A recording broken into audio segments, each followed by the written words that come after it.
Hello दोस्तों, स्वागत है आप सभी का इनसाइट एरिया के इस नए वीडियो लेक्चर में। इस नए वीडियो लेक्चर में हम लोग एक नया चैप्टर स्टार्ट करेंगे, नावधारा। तो आइए चैप्टर को स्टार्ट करते हैं। अब अगर नावधारा के कॉन्सेप्ट में दो सबसे अहम बातें आपको याद रखनी होती है, ठीक है। दो टाइप की चालें दी जाती है, या तो धारा के अनुकूल या फिर धारा के प्रतिकूल। अब अगर धारा के अनुकूल चाल दी हो, ठीक है, तब क्या मतलब होगा। जैसे धारा के अनुकूल का मतलब है, अगर जैसे मान लीजिए ये हमारी धारा की डायरेक्शन है, ठीक है। ये नीचे की साइड में जो है वो धारा की दिशा है। किसकी दिशा है? धारा की दिशा नीचे की साइड है। और कोई नाव है इसके अंदर, ठीक है। इसके अंदर कोई नाव है, ये भी इसी डायरेक्शन में आ रही है। तो यानी धारा की दिशा और नाव की दिशा दोनों एक साइड है, बिल्कुल अनुकूल है, ठीक है। तो ऐसी कंडीशन में अगर धारा के अनुकूल, ठीक है, अगर हम मान लें धारा के अनुकूल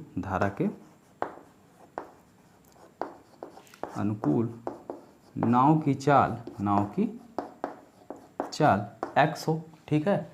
और जैसे मान लीजिए ये धारा इस साइड आ रही है, ठीक है, और जो नाव है वो इस साइड जा रही है, ठीक है।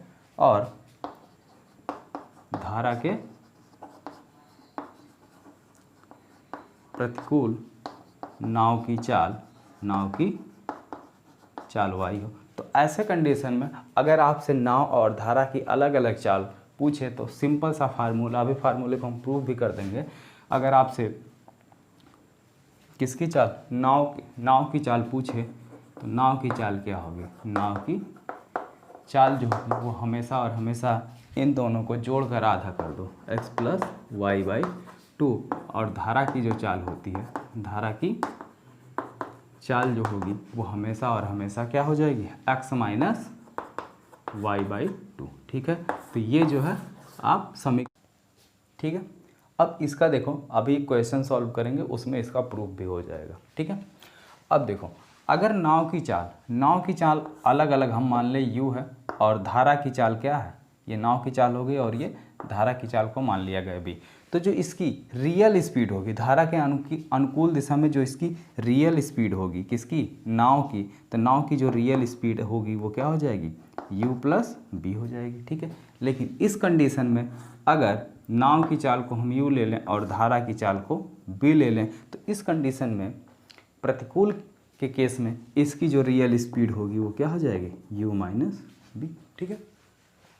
अब देखो, धारा के अनुकूल और धारा के प्रतिकूल आने जाने में लगा कुल समय, ठीक है, टोटल टाइम कितना होगा? टोटल टाइम = धारा के अनुकूल जाने में लगा समय प्लस धारा के अनुकूल आने में लगा समय।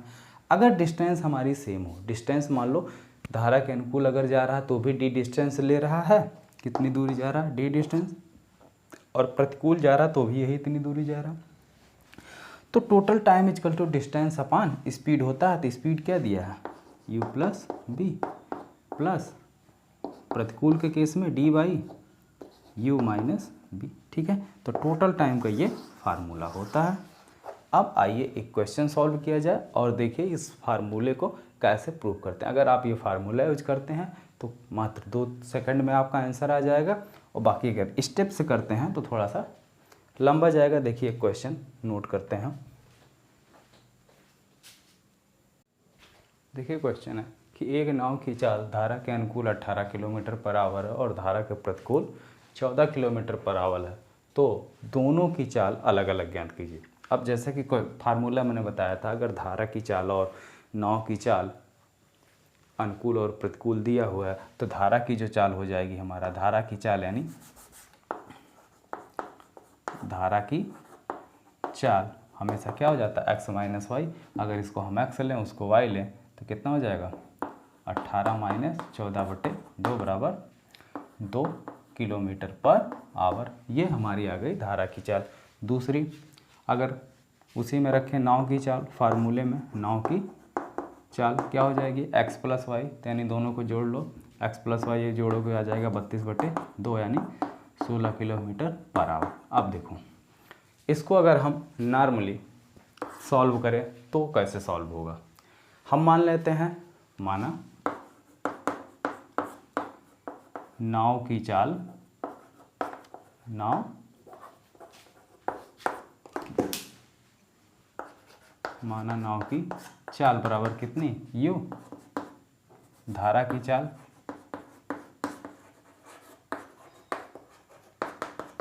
b, ठीक है। तो धारा के अनुकूल, ठीक है, अनुकूल के केस में क्या हो जाएगा, धारा के अनुकूल यानी x इक्वल टू क्या हो जाएगा, u प्लस बी, और इसी की वैल्यू आपको दिया हुआ कितना, धारा के अनुकूल दिया हुआ 18, y इक्वल टू क्या हो जाएगा हमारा, u minus B equal to 18, sorry कितना 14, ठीक है, ये चीज़ है। अब देखो दोनों इक्वेशन को एक बार जोड़ लो, एक बार इसको जोड़ोगे तो कितना आ जाएगा, 2u इक्वल टू 32, तो u बराबर 16, u क्या माने हो, नाव की चाल, ठीक है। दूसरा अगर एक बार इसको घटा लो तो b बराबर कितना निकल जाएगा, 2 किलोमीटर पर आवर,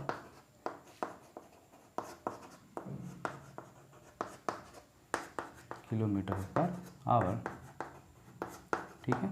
और यही चीज़ आप डायरेक्ट फार्मूला यूज करके आराम से जो है निकाल सकते हैं। अब देखते हैं अगला क्वेश्चन। देखिए क्वेश्चन है कि नाव तथा धारा की चाल का अनुपात, यहाँ पे नाव और धारा की चाल का अनुपात दिया हुआ है, ठीक है। एक नाव है जो धारा के अनुकूल 20 किलोमीटर और धारा के प्रतिकूल 27 किलोमीटर, ठीक है, जाने में कुल 13 घंटे का समय लेती है। तो पूछ रहा है कि धारा के अनुकूल 90 किलोमीटर जाने में कितना समय लगेगा। तो जो इनकी चाल का अनुपात दिया हुआ है, तो मान लेते हैं धारा नाव की चाल, नाव की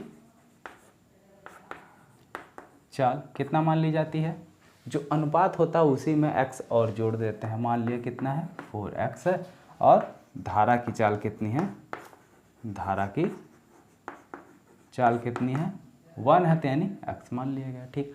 अब दो बातें, जब भी हम धारा के अनुकूल लेते हैं दोनों चालों को जोड़ क्यों देते हैं, ये कॉन्सेप्ट दिमाग में उठ रहा होगा ना।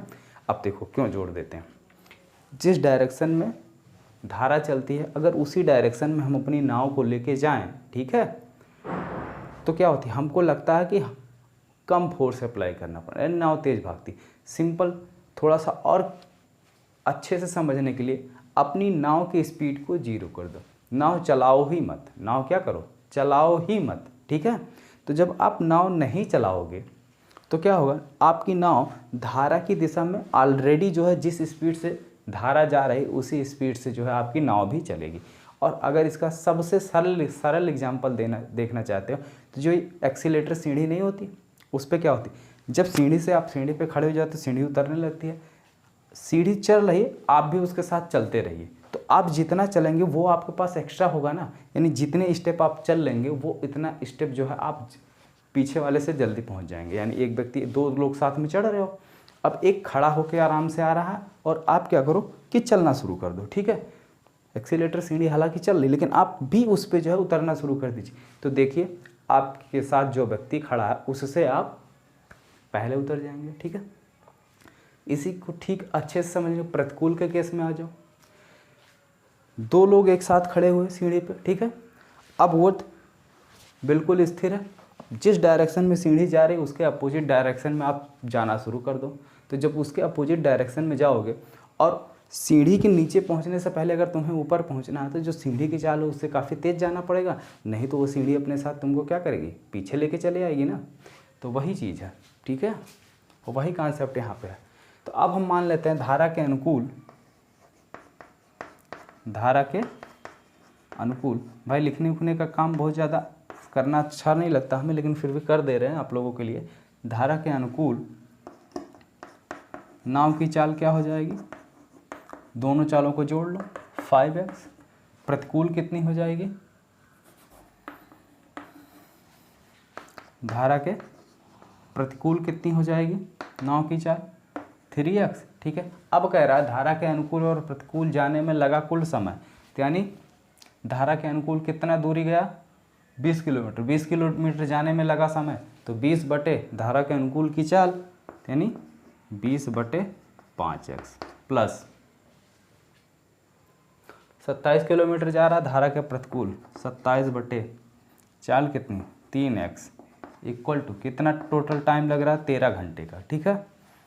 5 चौक 20 और 3 9 27, ऊपर कितना हो गया 13/x बराबर 13, तो x बराबर क्या मिलेगा 1। ठीक है, x बराबर क्या मिल गया 1। तो अब पूछ क्या रहा है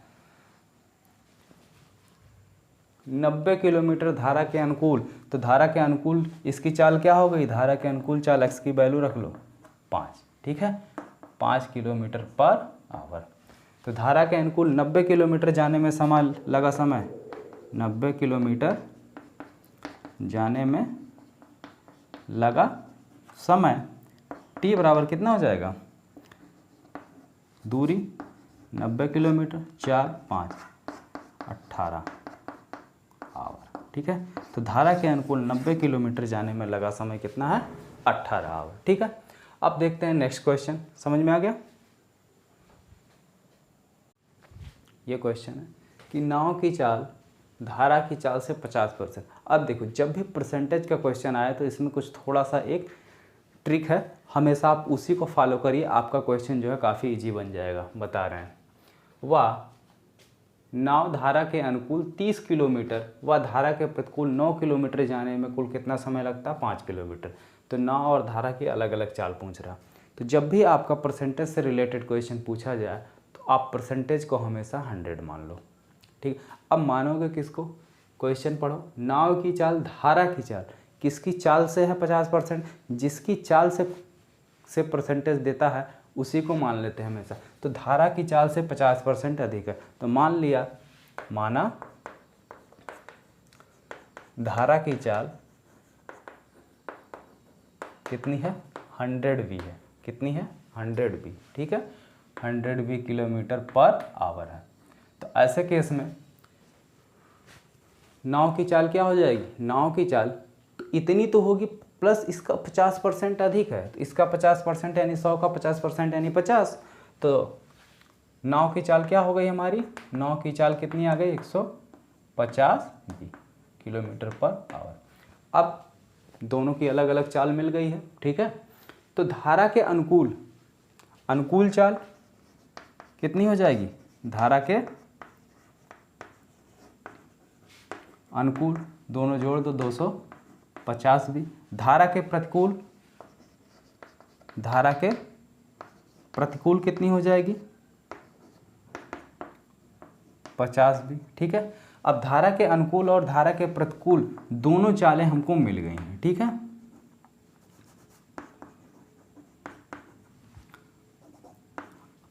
दिया क्या कि धारा के अनुकूल 30 किलोमीटर जाने में, ठीक है, यानी 30/250v प्लस, और धारा के अनुकूल कितना है 9/50v = कितना समय ले रहा 5 घंटे का। ठीक है, अब इसको सॉल्व कर लो, 0 से 0 कैंसिल। ठीक है, 3/25v और प्लस 9/50v = 5, इन दोनों का एलसीएम आएगा 50v। ठीक है, इधर हो जाएगा, इसका 2 गुना है ना, 25 दूना 50, तो ऊपर भी 2 से गुणा हो जाएगा 6 और 9 6 15 = 5। तो 1 5 से 1 5 क्या हो गया, कैंसिल हो गया। ठीक है, इधर आया 3, इधर आया 1, तो यानी 50v = 3, तो v = कितना हो गया 3/50। v की वैल्यू कितनी आ गई 3/50। तो नाव की चाल, ठीक है, नाव और धारा की अलग अलग चाल पूछ रहा, v की वैल्यू रख लो कितनी है 100 × 3/50, 50 दूनी 50 बराबर 6 किलोमीटर पर आवर। किसकी हो गई, धारा की चाल। नाव की चाल 150 × 3/50, 5 3 15, 3 Trika 9 kilometre per hour, 9 kilometre per hour. देखो दोनों चालें अलग अलग निकल आई। तो इसी तरीके से जब भी आपका परसेंटेज का क्वेश्चन हो, आप हमेशा परसेंटेज को 100 मानो। ठीक है, आज की वीडियो में इतना ही, बाकी इसके आगे भी क्वेश्चन है, उसको हम कल के नेक्स्ट वीडियो में डिस्कस करेंगे। ओके।